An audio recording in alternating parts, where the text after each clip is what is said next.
Oi, gente rica. Preparei o 34º episódio de Brilhantes e Imortais para falar de uma escritora. Eu tô aqui numa livraria, né? E essa escritora só fez sucesso quando chegou na sua melhor idade. Sabe por quê? Porque ela publicou seu primeiro livro aos 75 anos de idade. E, independente da sua idade, se você acha que não consegue fazer coisas interessantes, assista esse vídeo até o final para poder se inspirar na vida de Aninha, mais conhecida como Cora Coralina. Hoje eu falo dela porque a minha amiga Neuza Nardelli me fez esse pedido, né? Aninha, ela foi batizada com o nome de Ana Lins dos Guimarães Peixoto, depois de ter nascido na cidade de Goiás, na data de hoje, 20 de agosto. Só que foi do ano 1889. Hoje ela estaria completando 134 anos. Uau! O pai dela é o desembargador Francisco de Paula Lins dos Guimarães Peixoto, que foi nomeado por Dom Pedro II, né? E a mãe se chamava Jacinta Luísa do Couto. E Aninha, ou Cora Coralina, apesar de ter cursado apenas até a segunda série do curso primário, ela gostava muito de ler. Olha quantos livros! E ela se tornou uma poetisa e contista brasileira, reconhecida e premiada como uma das vozes femininas assim mais relevantes da literatura nacional.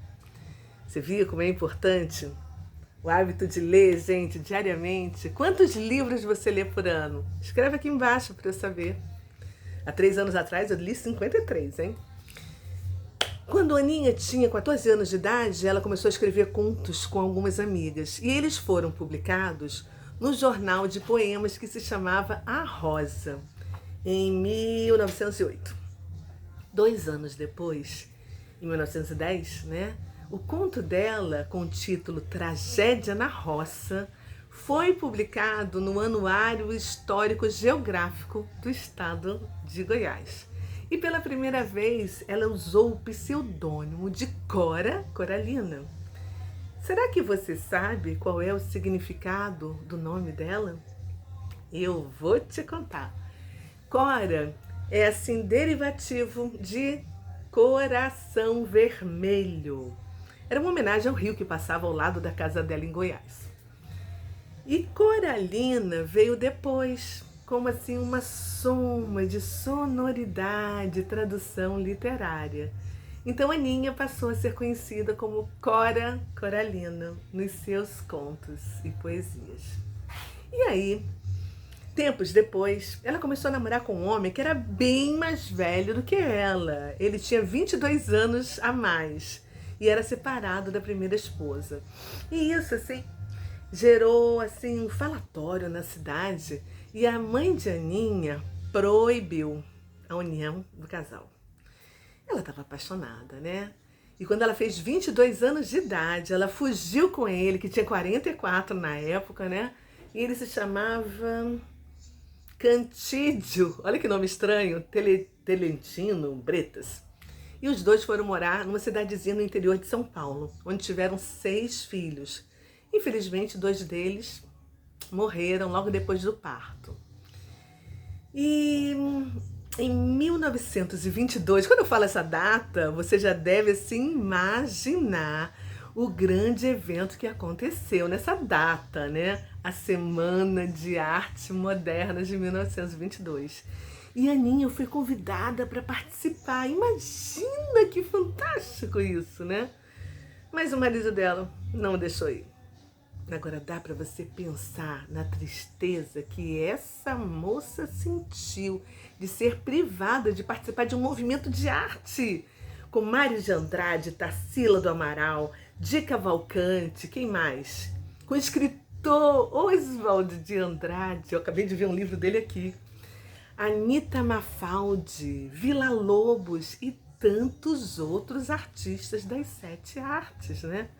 Ai, gente, que pena, não é mesmo? Imagina a tristeza dela. Se eu já fiquei triste, imagina ela. 12 anos depois da Semana de Arte Moderna, o marido dela faleceu, né? E para sustentar os 4 filhos, ela começou a fazer doces para vender. Mas ela nunca parou de escrever. Eram assim panelas no fogão e um lápis e uma folha ao alcance da mão. Pois escrever era a praia dela, era a grande paixão daquela moça. Enquanto cozinhar era a necessidade, né, para a subsistência dela e da família e bancar todas as contas. Aninha escrevia poemas ligados à sua história e sobre os ambientes em que ela vivia, né? Depois dos doces, ela passou a vender livros e continuava sempre a escrever. Até que ela foi convidada para para escrever no jornal da cidade que ela morava. E em 1951, ela já tinha 62 anos de idade, ela se candidatou a vereadora. E 5 anos depois, ela decidiu voltar para sua terra natal, a terra de Goiás. E com 70 anos de idade, ela quis aprender datilografia para poder escrever os seus textos, que ela só escrevia à mão. E para facilitar o envio para os editores, porque o sonho que ela acalentava em seu coração era de escrever um livro. 5 anos mais tarde, aos 70 anos de idade, 75 anos de idade, Coralina conseguiu realizar o sonho da Aninha e publicou seu primeiro livro, O Poema dos Becos de Goiás e Histórias Mais.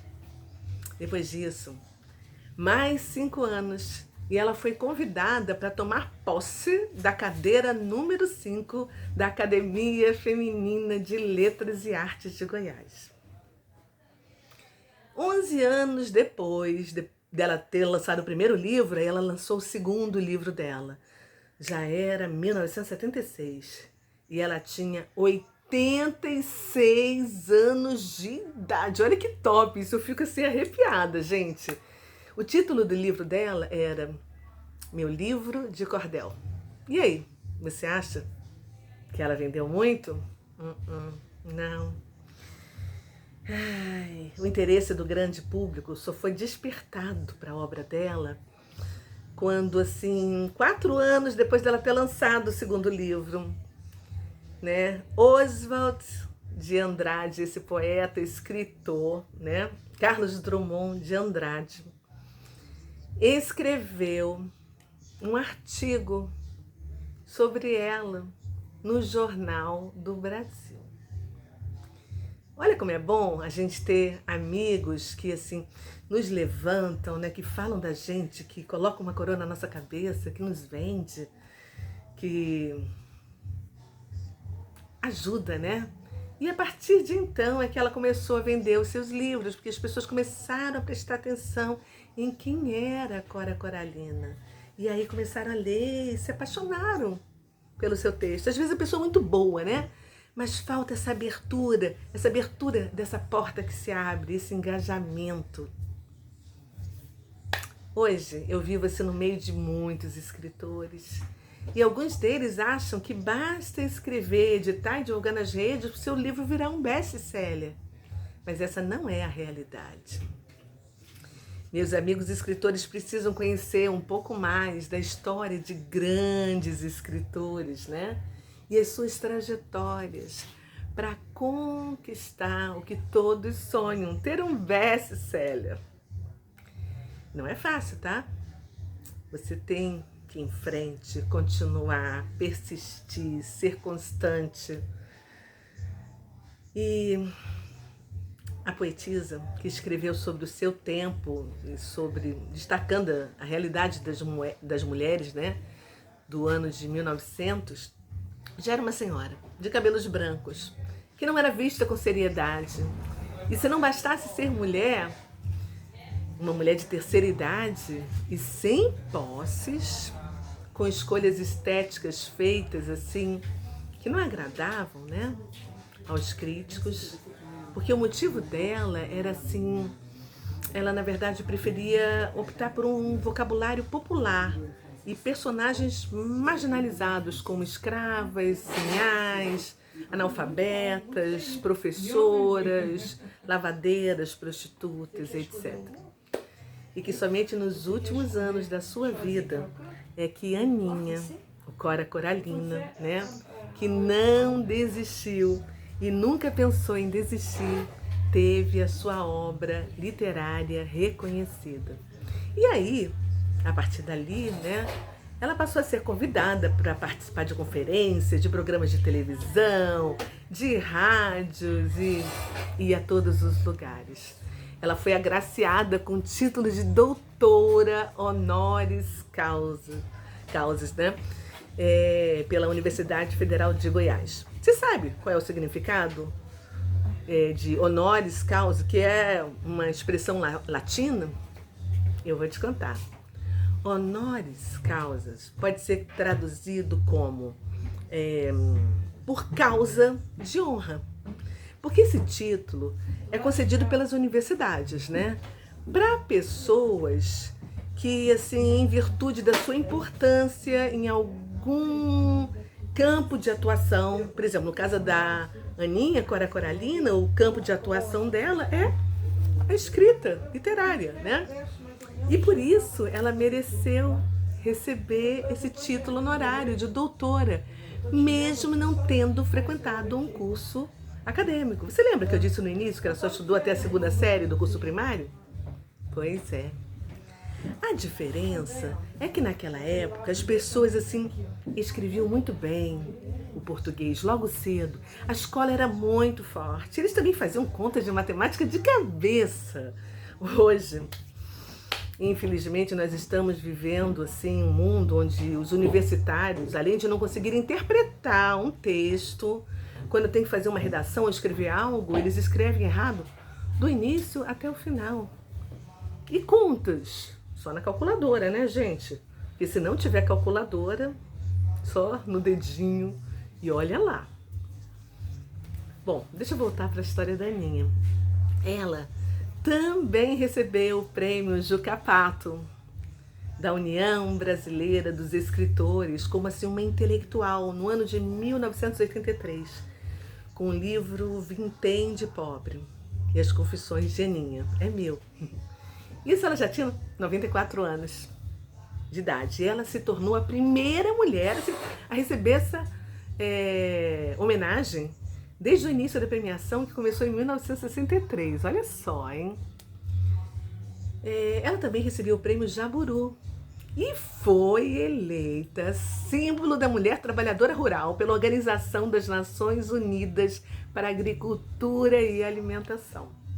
Além de ter sido nomeada para a Academia Goiana de Letras, ocupando a cadeira número 38, aos 95 anos de idade. Yes! Muito top! Infelizmente, no dia 10 de abril de 1985, a Aninha faleceu.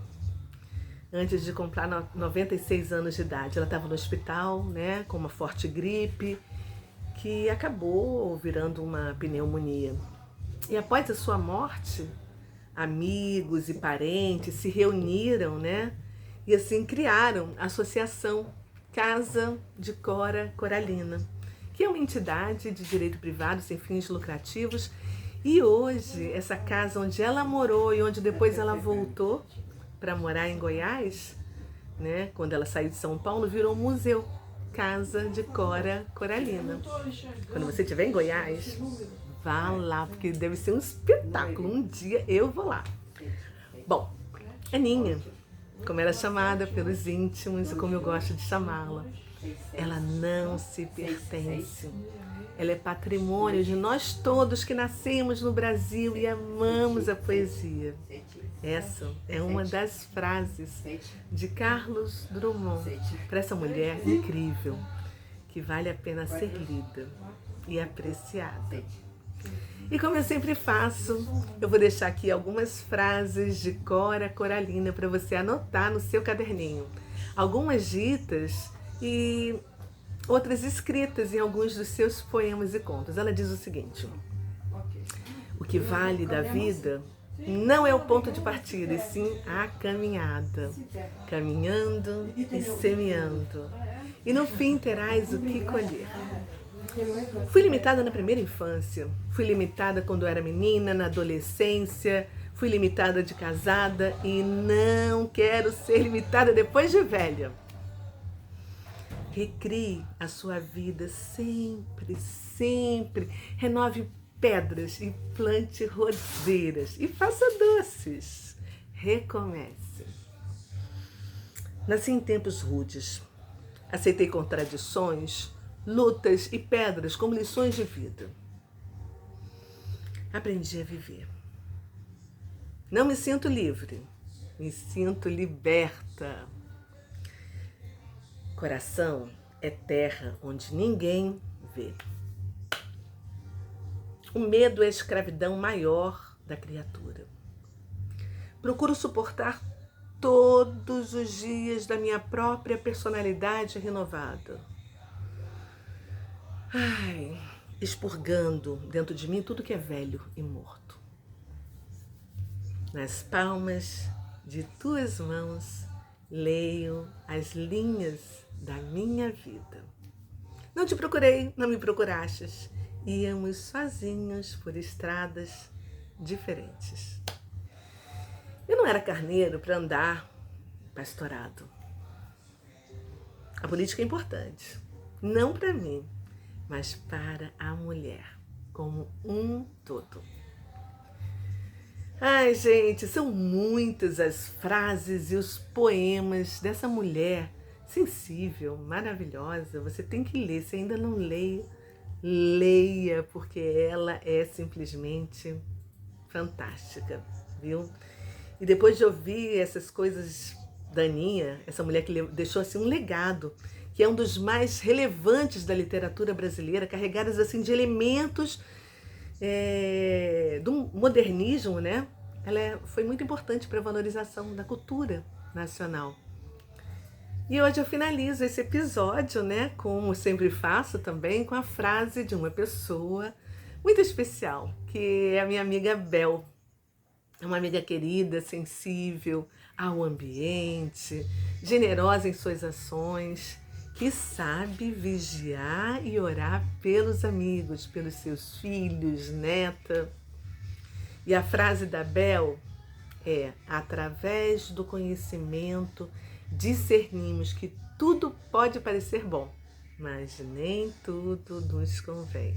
É isso aí, gente. Ó, eu vou deixar um beijo pra Bel. Vou deixar outro beijo pro meu amigo Sandro, que tá aqui me vendo, porque ele me disse essa semana, num almoço na casa da sua sogra, que gosta muito de assistir os meus vídeos. Ai, Sandro, obrigada, como você me deixou feliz. Ó, um beijo pra você.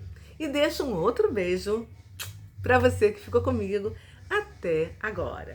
E eu te peço, tá? Se você gostou, curta, deixa aqui um like, compartilha com quem você ama. E se você ainda não me segue, por favor, aperta aqui e me siga, tá bom? E eu vou deixar alguns livros, textos da Cora Coralina e alguns prêmios que ela recebeu aqui embaixo na descrição para você conhecer um pouquinho mais sobre a vida dela, tá ok? Então eu vou deixando aqui mais um visual dessa livraria da Tartaruga, aqui em Búzios, um cantinho. Quando você vier a Búzios, vem aqui. Você vai gostar do que você vai encontrar. E os meus 2 livros estão aqui também, hein? Tchau!